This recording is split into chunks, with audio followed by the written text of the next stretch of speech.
And now for the next reading of August, or of Wonder, starting back again with let's see, I'm in the wrong way. August's perspective, part 6 of the story. What a piece of work is a man! How noble in reason! How infinite in faculty! In form and moving, how express and admirable! In action, how like an angel! In apprehension, how like a god! The beauty of the world. It's from Shakespeare, one of his works called Hamlet. North Pole is what this first chapter today is called. The Spud lamp was a big hit at the science fair. Jack and I got an A for it. It was the first A Jack got in any class all year long, so he was psyched. All the science fair projects were set up on tables in the gym. It was the same setup as the Egyptian Museum back in December, except this time there were volcanoes and molecule dioramas on the tables instead of pyramids and pharaohs. And instead of the kids taking our parents around to look at everybody else's artifact, we had to stand by our tables while all the parents wandered around the room and came over to us one by one. Here's the math on that one: 60 kids in the grade equals 60 sets of parents and doesn't even include grandparents. So that's a minimum of 120 pairs of eyes that find their way over to me. Eyes that aren't as used to me as their kids' eyes are by now. It's like how compass needles always point north, no matter which way you're facing. All those eyes are compasses, and I'm like the North Pole to them. That's why I still don't like school events that include parents. I don't hate them as much as I did at the beginning of the school year. Like the Thanksgiving Sharing Festival. That was the worst one, I think. That was the first time I had to face the parents all at once. The Egyptian Museum came after that, but that one was okay because I got to dress up as a mummy and nobody noticed me. Then came the winter concert, which I totally hated because I had to sing in the chorus. Not only can I not sing at all, but it felt like I was on display. The New Year art show wasn't quite as bad, but it was still annoying. They put up our artwork in the hallways all over the school and had the parents come and check it out. It was like starting school all over again, having unsuspecting adults pass me on the stairway. Anyway, it's not that I care that people react to me. Like I've said a gazillion times, I'm used to that by now. I don't let it bother me. It's like when you go outside and it's drizzling a little. You don't put on boots for a drizzle. You don't even open your umbrella. You walk through it and barely notice your hair getting wet. But when it's a huge gym full of parents, the drizzle becomes like this total hurricane. Everyone's eyes hit you like a wall of water. Mom and Dad hang around my table a lot, along with Jack's parents. It's kind of funny how parents actually end up forming the same little groups their kids form. Like my parents and Jack's and Summer's mom all like and get along with each other. And I see Julian's parents hang out with Henry's parents and Miles's parents. And even the two Max's parents hang out together. It's so funny. I told Mom and Dad about it later when we were walking home, and they thought it was a funny observation. I guess it's true that like seeks like, said Mom. Next chapter is called The Augie Doll. For a while, the war was all we talked about. February was when it was really at its worst. That's when practically nobody was talking to us, and Julian had started leaving notes in our lockers. The notes to Jack were stupid, like, "You stink, big cheese," and "Nobody likes you anymore." I got notes like "freak" and another that said, "Get out of our school, orc." Summer thought we should report the notes to Miss Rubin, who was the middle school dean, or even Mr. Tushman, but we thought that would be like snitching.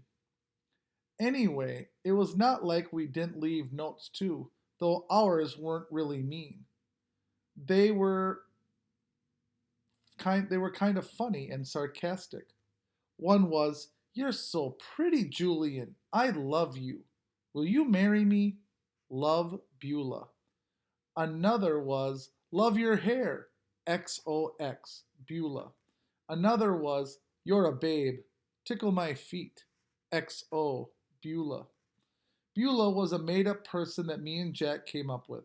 She had really gross habits, like eating the green stuff in between her toes and sucking on her knuckles. And we figured someone like that would have a real crush on Julian, who looked and acted like someone in a Kids Bop commercial. There were also a couple of times in February when Julian, Miles, and Henry played tricks on Jack. They didn't play tricks on me, I think, because they knew that if they got caught bullying me, it would be big time trouble for them. Jack, they figured, was an easier target. So one time they stole his gym shorts and played monkey in the middle with them in the locker room. Another time, Miles, who sat next to Jack in homeroom, swiped Jack's worksheet off his desk, crumpled it in a ball, and tossed it to Julian across the room. This wouldn't have happened if Miss Petosa had been there, of course, but there was a substitute teacher that day, and subs never really know what's going on. Jack was good about this stuff. He never let them see he was upset, though I think sometimes he was. The other kids in the grade knew about the war. Except for Savannah's group, the girls were neutral at first. But by March, they were getting sick of it. And so were some of the boys. Like another time when Julian was dumping some pencil sharpener shavings into Jack's backpack, Amos, who was usually tight with them, grabbed the backpack out of Julian's hands and returned it to Jack. It was starting to feel like the majority of boys weren't buying into Julian anymore.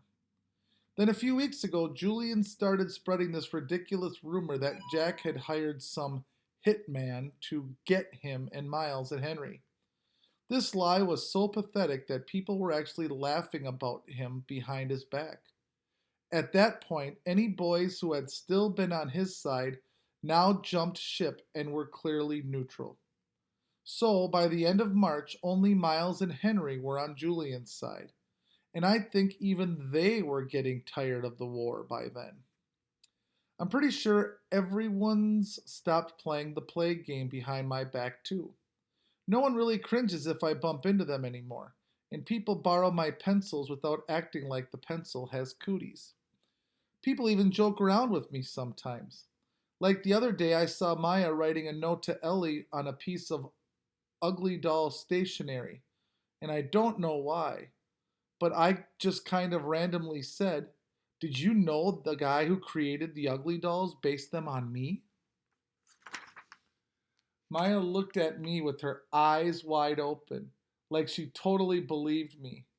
Then, when she realized I was only kidding, she thought it was the funniest thing in the world. "You are so funny, August," she said. And then she told Ellie and some of the other girls what I had just said, and they all thought it was funny too. Like at first, they were shocked, but then when they saw I was laughing about it, they knew it was okay to laugh about it too. And the next day, I found a little ugly doll keychain sitting on my chair with a nice little note from Maya that said, "For the nicest Augie doll in the world, XO Maya." 6 months ago, stuff like that would never have happened, but now it happens more and more. Also, people have been really nice about the hearing aids I started wearing. Next chapter is called Lobot. Ever since I was little, the doctors told my parents that someday I'd need hearing aids. I don't know why this always freaked me out a bit. Maybe because anything to do with my ears bothers me a lot. My hearing was getting worse, but I hadn't told anyone about it. The ocean sound that was always in my head had been getting louder. It was drowning out people's voices like I was underwater. I couldn't hear teachers if I sat in the back of the class. But I knew if I told mom or dad about it, I'd end up with hearing aids, and I was hoping I could make it through the 5th grade without having that happen. But in my annual checkup in October, I flunked the audiology test, and the doctor was like, "Dude, it's time." And he sent me to a special ear doctor who took impressions of my ears. Out of all my features, my ears are the ones I hate the most. They're like tiny closed fists on the sides of my face. They're too low on my head, too. They look like squashed pieces of pizza dough sticking out of the top of my neck or something. Okay, maybe I'm exaggerating a little, but I really hate them.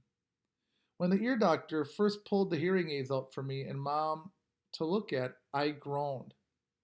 I'm not I am not wearing that thing, I announced, folding my arms in front of me. I know they probably look kind of big, said the ear doctor, but we had to attach them to the headband because we had no other way of making them so they'd stay in your ears. See, normal hearing aids usually have a part that wraps around the outer ear to hold the inner bud in place. But in my case, since I don't have outer ears, they had to put the earbuds on this heavy duty headband that was supposed to wrap around the back of my head. I can't wear that, Mom, I whined. You'll hardly notice them, said Mom, trying to be cheerful. They look like headphones. Headphones? Look at them, Mom, I said angrily. I'll look like Lobot. Which one is Lobot? Said Mom calmly. Lobot?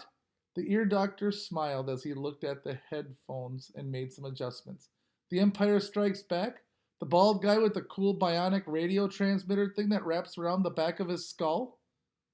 I'm drawing a blank, said Mom. You know Star Wars stuff? I asked the ear doctor. No Star Wars stuff, he answered, slipping the thing over my head. I practically invented Star Wars stuff. He leaned back in his chair to see how the headband fit and then took it off again. Now, Augie, I want to explain what all this is, he said, pointing to the different parts of one of the hearing aids. This curved piece of plastic over here connects to the tubing on the ear mold.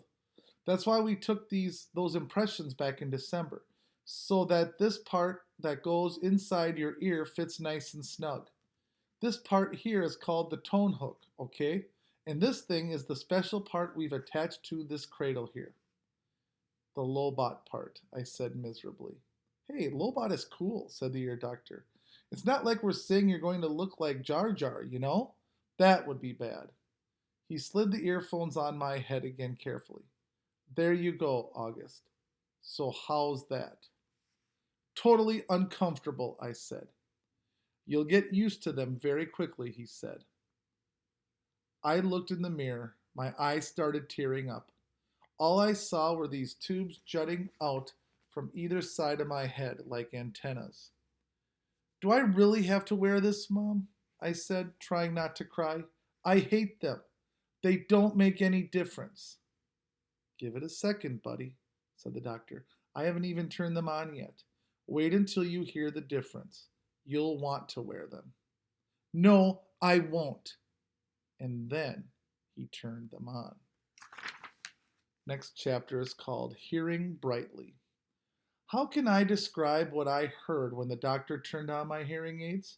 Or what I didn't hear? It's too hard to think of words. The ocean just wasn't living inside my head anymore. It was gone. I could hear sounds like shiny lights in my brain. It was like when you're in a room where one of the light bulbs on the ceiling isn't working, but you don't realize how dark it is until someone changes the light bulb, and then you're like, whoa, it's so bright in here. I don't know if there's a word that means the same as bright in terms of hearing, but I wish I knew one, because my ears were hearing brightly now. How does that sound, Augie? said the ear doctor. Can you hear me okay, buddy? I looked at him and smiled, but I didn't answer. Sweetie, do you hear anything different? Said Mom. You don't have to shout, Mom, I said. I nodded happily. Are you hearing better? Asked the ear doctor. I don't hear that noise anymore, I answered. It's so quiet in my ears. The white noise is gone, he said, nodding. He looked at me and winked. I told you you'd like what you heard, August. He made more adjustments on the left hearing aid. Does it sound very different, love? Mom asked. Yeah, I nodded. It sounds lighter. That's because you have bionic hearing now, buddy, said the ear doctor, adjusting the right side. Now touch here. He put my hand behind the hearing aid. Do you feel that? That's the volume. You have to find the volume that works for you. We're going to do that next. Well, what do you think? He picked up a small mirror and had me look in the big mirror at how the hearing aid looked in the back. My hair covered most of the headband. The only part that peeked out was the tubing. Are you okay with your new bionic Lobot hearing aids? The ear doctor asked, looking in the mirror at me. Yeah, I said. Thank you. Thank you so much, Dr. James, said Mom. The first day I showed up at school with the hearing aids, I thought kids would make a big deal about it. But no one did. Summer was glad I could hear better, and Jack said it made me look like an FBI agent or something. But that was it. Mr. Brown asked me about it in English class, but it wasn't like, what the heck is that thing on your head? It was more like, if you ever need me to repeat something, Augie, make sure you tell me, okay? Now that I look back, I don't know why I was so stressed about it all this time. Funny how sometimes you worry a lot about something, and it turns out to be nothing. Next chapter is called Via's Secret. A couple of days after spring break ended, Mom found out that Via hadn't told her about a school play that was happening at her high school the next week, and Mom was mad. Mom doesn't really get mad that much, though Dad would disagree with that, but she was really mad at Via for that. She and Via got into a huge fight. I could hear them yelling at each other in Via's room. My bionic Lobot ears could hear Mom saying, "But what is it with you lately, Via? You're moody and taciturn and secretive. What is so wrong with my not telling you about a stupid play?" Via practically screamed. "I don't even have a speaking part in it." "Your boyfriend does. Don't you want us to see him in it?" "No, actually I don't." "Stop screaming. You screamed first. Just leave me alone, okay? You've been really good about leaving me alone my whole life, so why you choose high school to suddenly be interested, I have no idea." Then I don't know what Mom answered because it all got very quiet, and even my bionic Lobot ears couldn't pick up a signal. The next chapter is called My Cave. By dinner, they seemed to have made up. Dad was working late. Daisy was sleeping. She'd thrown up a lot earlier in the day, and Mom made an appointment to take her to the vet the next morning. The three of us were sitting down, and no one was talking. Finally, I said, "So are we going to see Justin in a play?" Via didn't answer, but looked down at her plate. "You know, Augie," said Mom quietly, "I hadn't realized what play it was, and it really isn't something that would be interesting to kids your age." "So I'm not invited?" I said, looking at Via. "I didn't say that," said Mom. "It's just I don't think it's something you'd enjoy." "You'd get totally bored," said Via, like she was accusing me of something. "Are you and Dad going?" I asked. "Dad'll go," said Mom. "I'll stay home with you." "What?" Via yelled at Mom. "Oh, great. So you're going to punish me for being honest by not going?" "You didn't want us to go in the first place, remember?" answered Mom. "But now that you know about it, of course I want you to go," said Via. "Well, I've got to weigh everyone's feelings here, Via," said Mom. "What are you two talking about?" I shouted. "Nothing," they both snapped at the same time. "Just something about Via's school that has nothing to do with you," said Mom. "You're lying," I said. "Excuse me?" said Mom, kind of shocked. Even Via looked surprised. "I said you're lying," I shouted. "You're lying," I screamed at Via, getting up. "You're both liars. You're both lying to my face like I'm an idiot." Sit down, Augie, said Mom, grabbing my arm. I pulled my arm away and pointed at Via. You think I don't know what's going on? I yelled. You just don't want your brand new fancy high school friends to know your brother's a freak. Augie, Mom yelled. That's not true. Stop lying to me, Mom, I shrieked. Stop treating me like a baby. I know what's going on. I ran down the hallway to my room and slammed the door behind me so hard that I actually heard little pieces of the wall crumble inside the door frame. Then I plopped onto my bed and pulled the covers up on top of me. I threw my pillows over my disgusting face and then piled all my stuffed animals on top of the pillows, like I was inside a little cave. If I could walk around with the pillow over my face all the time, I would. I don't even I don't even know how I got so mad. I wasn't really mad at the beginning of dinner. I wasn't even sad.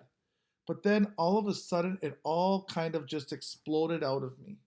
I knew Via didn't want me to go to her stupid play, and I knew why. I figured Mom would follow me into my room right away, but she didn't.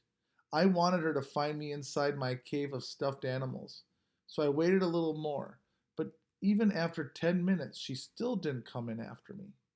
I was pretty surprised. She always checks on me when I'm in my room, upset about stuff. I pictured Mom and Via talking about me in the kitchen.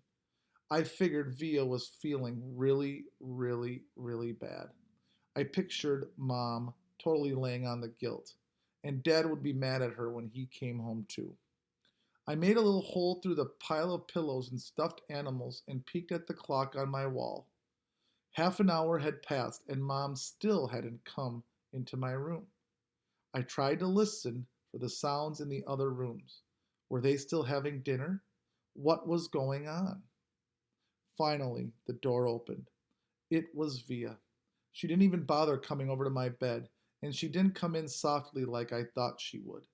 She came in quickly. And that is it for today's reading. Bye.